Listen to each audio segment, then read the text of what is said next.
Oh, all this for me? No, you shouldn't have. Hi. Welcome to our show. Hey there, folks. My name is Nathaniel Everett Downer, and I am a sometimes lead guitar player, sometimes producer, sometimes songwriter for the esteemed band Small Town Story. Those are your only held positions?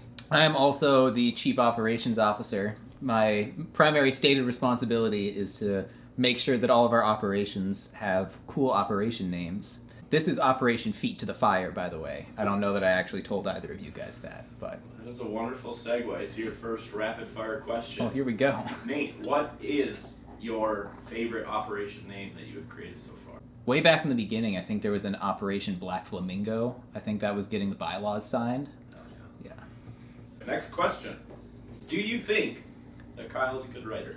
Yes, I think he's an excellent writer. Follow-up. Then why are his lines never your favorite? They are not never my favorite. Almost exclusively not when he writes with another person. I would like to provide, as that counter evidence, a song that we recently wrote together. Far and away my favorite line from that whole song was the bridge, which those were all of your lines.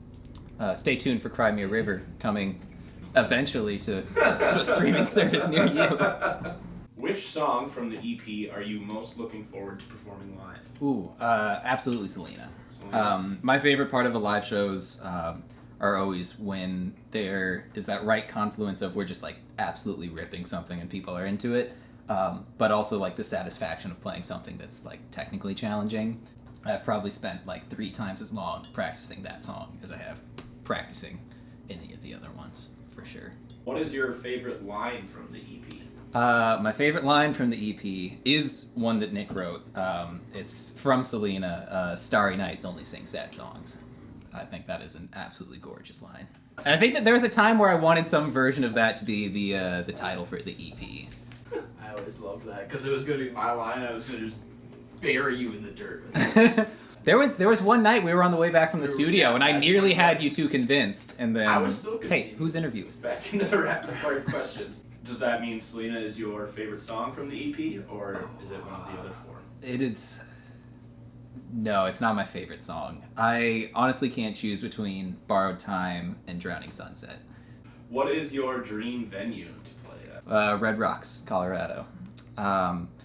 And if I had to choose a dream opener, I'd go with Nathaniel Rateliff. Are there any songs, or is there one song that you have never covered that you would like to? Changes. Yeah, no, Changes by David Bowie. When we were prepping songs to play last summer, I was pulling for that one super hard, and I remember we got to a point where we were like, okay, we can really stretch ourselves for one of 2 songs, and I think we ended up going with Anthony's song, Moving Out by Billy Joel instead. Which I'm okay with. I've made my peace with that, but I really want to come back to Changes, because I freaking love that song.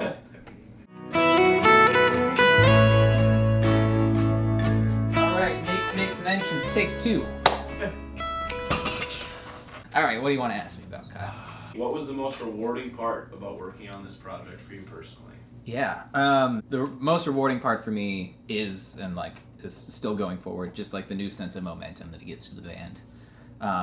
Definitely making the transition from Minnesota down to Nashville came with all sorts of challenges. There's been changes to the lineup, 2 years ago I wasn't really a part of this band.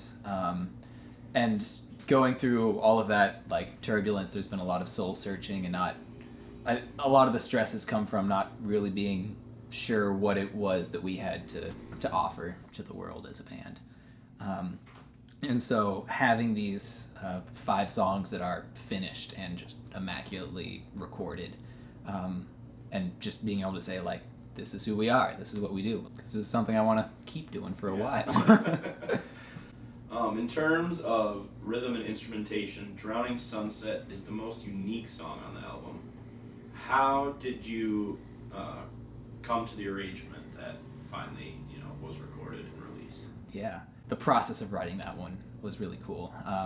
So I remember Nick and I were sitting out on the front porch, just sort of chilling with the guitar, like we often do.